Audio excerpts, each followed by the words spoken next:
I've been waiting a long time for this one.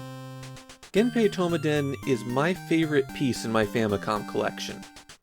Now that's not the same as favorite Famicom game. In fact, as a game, I don't think it's that great, kind of middle of the road. But it's a hybrid board game video game.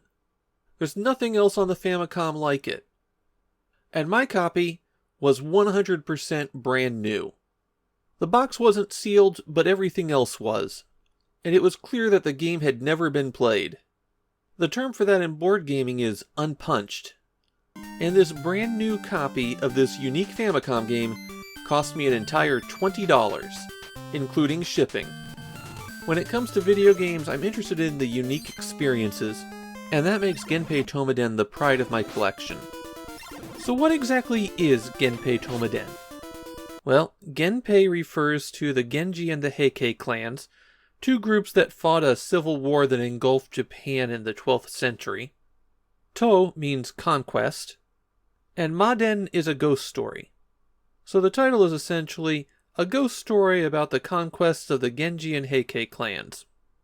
The first game bearing that title was an arcade game. To be honest, I find the arcade game to be really confusing. There's a lot of awkward systems involved in it, but it was enormously popular in Japan. And so naturally Namco made a wonderful console port for the PC Engine, because that was the console they were backing.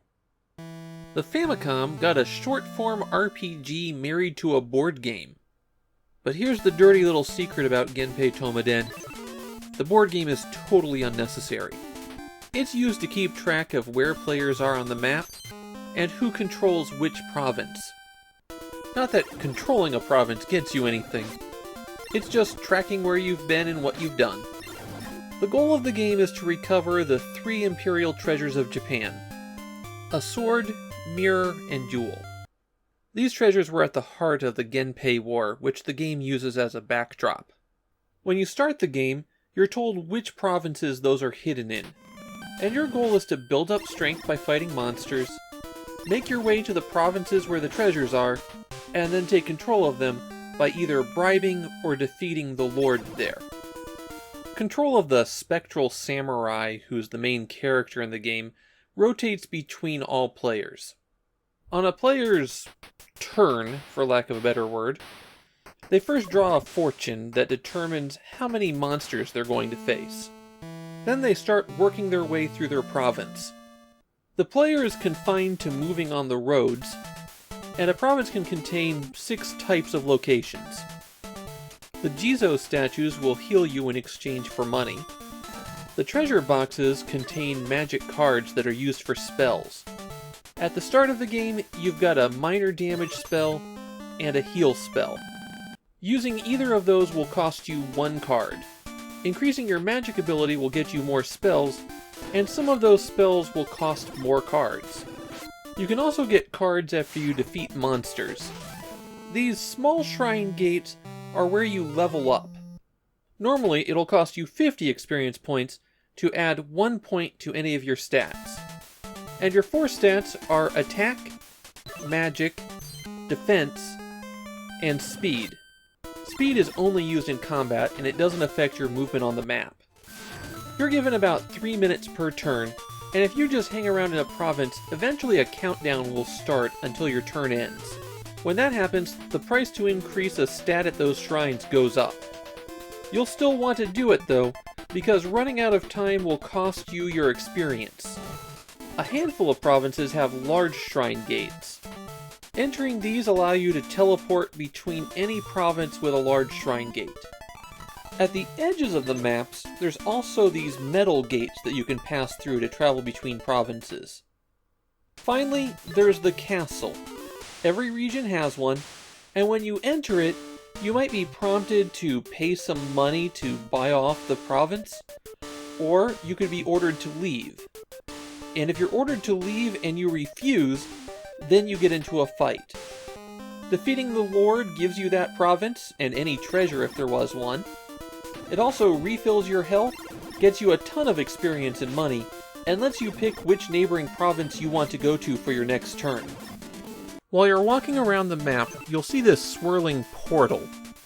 It'll spit out monsters occasionally, and if you're playing with more than one player, the second player can control the portal and what monsters emerge. There's 4 classes of monsters: beasts, the undead, divine beasts, and bosses. In practice, there's not really a whole lot of difference between those 4 categories except the bosses. They're much stronger than the enemies you'll normally find wandering around. There's a finite number of enemies that can spawn in a province. Those are the numbers in the lower right-hand corner. So your friend can't just keep dropping bosses on your head. When you collide with one of them, you go into an RPG battle. And these battles are actually pretty quick and easy.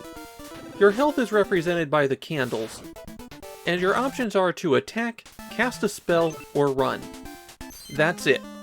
And it's rare for these fights to go more than 2 or 3 turns. And that's actually one of the things I think works in Genpei討魔伝. The game actually plays pretty quick, which makes it play okay as a game where you just watch your numbers go up. That is one of the big weaknesses of it, though. It typically takes about 2 hours to complete a game of Genpei討魔伝, and there's no way to save or break it off. If you're defeated by an enemy, you go to hell, and there you're judged by King Enma. And by judged, I mean you use a slot machine to see what your fate is. It's never permanently game over. It's just you could get some of your magic, money, or experience back if the right things come up on the wheels. Or you could be set back to 0. And when you're revived, you come back exactly where you left off. The enemies that attack you do vary with the province. They get more difficult as you head further east, but the experience and money don't scale. So you're much better off hanging out in the western provinces and building up for quite a while before you start trying to make progress. In Japan, this version of Genpei討魔伝does seem to have some fans, though not an enormous quantity of them. Apparently there was some disappointment on its release that it wasn't a port of the arcade game. I'm not going to say that Genpei討魔伝is a hidden gem that everyone needs to check out. But it is a stripped-down, bare-bones RPG that you can play through in a couple of hours. You can't lose, you just keep grinding until you win. So it occupies a unique space in the Famicom's library. And it's the most experimental Famicom game from an era when they were doing a lot of experimentation. I find it to be an interesting game, but it's definitely one that a lot of people would just bounce off of.